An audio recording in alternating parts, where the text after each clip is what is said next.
तो राम राम साथियों, मेरा नाम आदर्श है और मैं आपसे आज यहाँ पे डिस्कस करने आया हूँ क्या हो रहा है इस वर्ल्ड में। जैसे कि आप लोग न्यूज़ तो फॉलो कर ही रहे होंगे।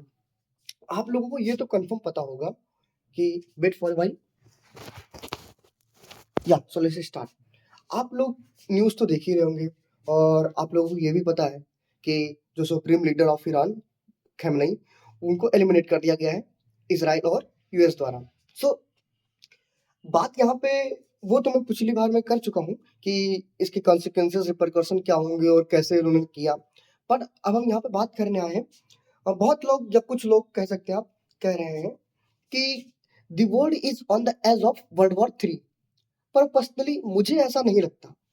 ऐसा क्यों नहीं लगता, मैं आपसे डिस्कस कर रहा हूँ। देखिए, वर्ल्ड वॉर जब स्टार्ट होता है, जब काफी ज्यादा पावरफुल कंट्रीज एक अलायंस बनाती हैं और उस अलायंस के बाद वो लोग काफी मतलब इन्वॉल्व हो जाती है, उसमें अग्रेसिवली इन्वॉल्व होती है और फिर एक दूसरे पे बम्बार्डमेंट शुरू हो जाता है, तब वो वर्ल्ड वॉर स्टार्ट होता है।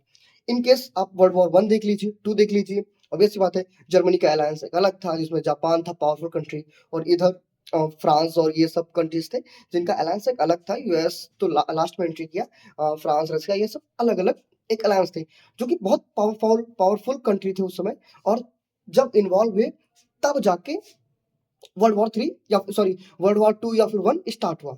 बट इस समय क्या है, इस समय रसिया को तो आप भूल ही जाइए, भूल ही जाइए कि रसिया और कोई वॉर अफोर्ड कर सकता है।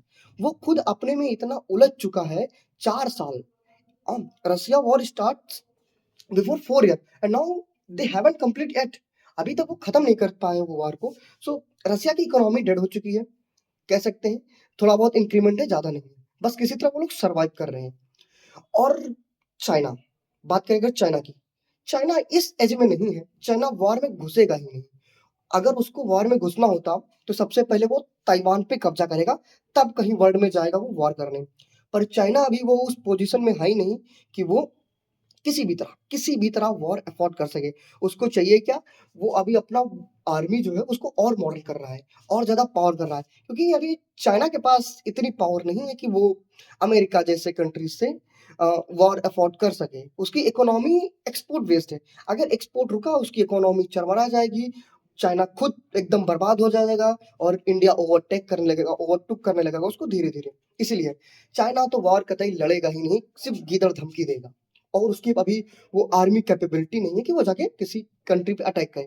और रही बात इंडिया, इंडिया तो यार वो ऐसा दोस्त है कि वो सबका है। वो इजराइल से भी अच्छा दोस्ती रखता है, ईरान से भी है, उसके रसिया से भी है, अमेरिका से भी है और मिडिल ईस्ट से भी अच्छा है। तो India is completely not going to war. India कभी भी किसी से के साइड से वॉर नहीं करेगा।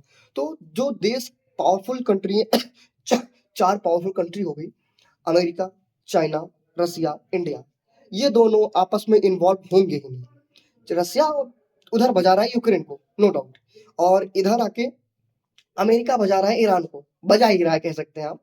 तो ये दोनों आपस में अलग अलग एक अपना एक तरफ मोर्चा खोल बैठे और लड़ाई कर रहे हैं। आपस में भिड़ेंगे तब वर्ल्ड वॉर स्टार्ट होगा, वर्ल्ड वॉर 3 उससे पहले स्टार्ट ही नहीं होगा। और आप ये सोच लीजिए कि बिना 4 कंट्री के ये इंडिया, रसिया, अमेरिका, चाइना, इनके वर्ल्ड वॉर की कल्पना भी नहीं की जा सकती, क्योंकि अब वेस्टर्न कंट्रीज में, यूरोपियन कंट्रीज में वो पावर बचा ही नहीं कि वो वर्ल्ड वॉर अफोर्ड कर सके और स्टार्ट कर सके, समझे। और फ्रांस हो गया, ब्रिटेन हो गया, ये सब कितना भी इन लोग अमेरिका ने इनको बजाया हो, पर स्टिल ये लोग अभी भी अमेरिका के पिछलग्गू हैं। क्योंकि ब्रिटेन ने क्लेम किया है कि जब ईरान पे अटैक कर रहे थे तो ब्रिटेन की नेवी, ब्रिटेन की एयरफोर्स डायरेक्टली नहीं पर हाँ इन्वॉल्व थी।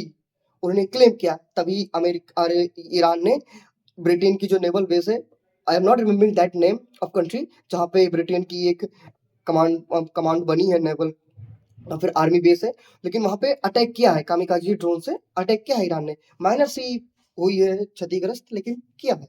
तो ये सब में अब वो पावर नहीं बची कि वर्ल्ड वॉर स्टार्ट कर सके। और इसीलिए मुझे लगता है कि वर्ल्ड वॉर तो कतई होगा ही नहीं। पर आप लोग याद रखिए, वर्ल्ड वॉर 1 एक लीडर का असैसिनेशन से स्टार्ट हुआ था, तो आग लगाने के लिए एक चिंगारी ही काफी है और मुझे लगता है वो चिंगारी जल चुकी है।